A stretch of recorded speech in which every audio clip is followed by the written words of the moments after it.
Quiet, Mortimer growled irritably as he tossed his now empty bag in the garbage.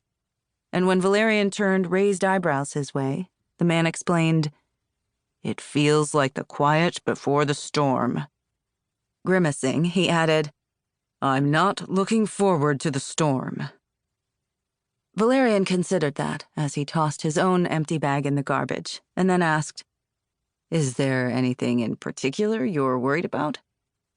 "Summer is over.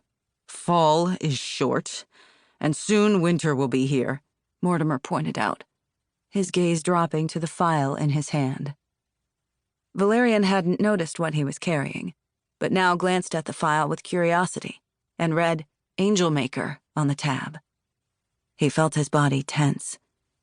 "You think the Angel Maker will start up again once winter is on us?" It wasn't a question, but Mortimer responded as if it had been. "Yes, I think the bastard will continue his games until we catch him. He won't stop on his own." "The Angel Maker?" Tybo glanced between them with curiosity as he tossed his own empty bag in the garbage. "That's what the newspaper named the rogue who was killing prostitutes last winter," Mortimer explained, setting the file on the desk and opening it to fan out the photos inside. There were 6 pictures in all, each of a different female victim. They crossed a wide range when it came to looks.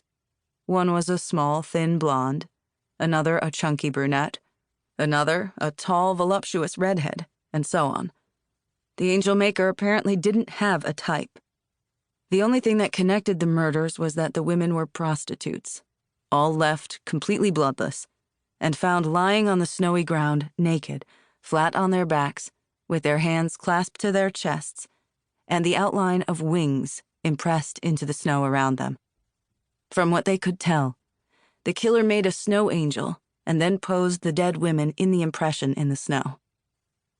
Valerian supposed that was why the newspapers in Toronto were calling him the Angel Maker, although the long, rambling letters he'd sent to a reporter at one of the newspapers had probably encouraged it too.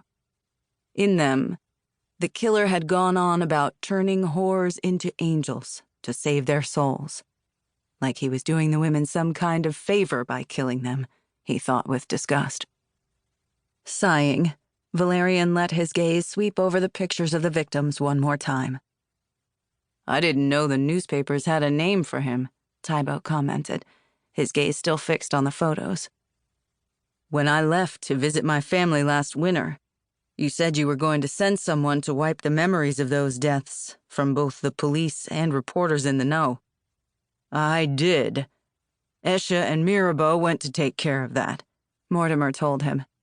"But the reporter had already come up with the Angel Maker moniker, and the article had gone to print before they got to her. There was no sense erasing memories then.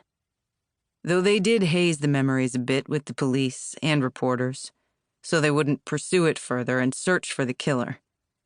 We don't need mortals stomping around getting in our way," he told them grimly. Closing the file, he added, "Not that it mattered in the end. The Angel Maker hasn't killed since the last snowfall we had. That was just before you got back in April, Tybo. It's the end of September now, so there's been no new murders in nearly 6 months, at least. Not that we know of," he added with a frown. "You think he moved somewhere else?" Tybo asked. "Somewhere farther north, maybe? Where there might be snow for him to play with?" "No," Valerian answered. "Mortimer has had me checking that once a month starting back in April, when you were still on vacation. There have been no reports of similar deaths anywhere in the world." He paused briefly, and then mentioned his own concern on the matter. Although he could still be killing women and keeping them in a freezer or something until the snow returns and he can pose them the way he likes.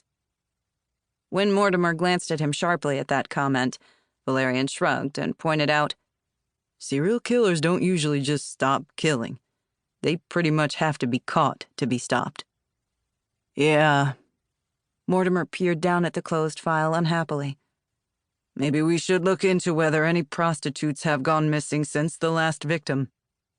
"He could have changed his modus operandi for the summer," Tybo suggested. "Killing them, but not doing the whole..."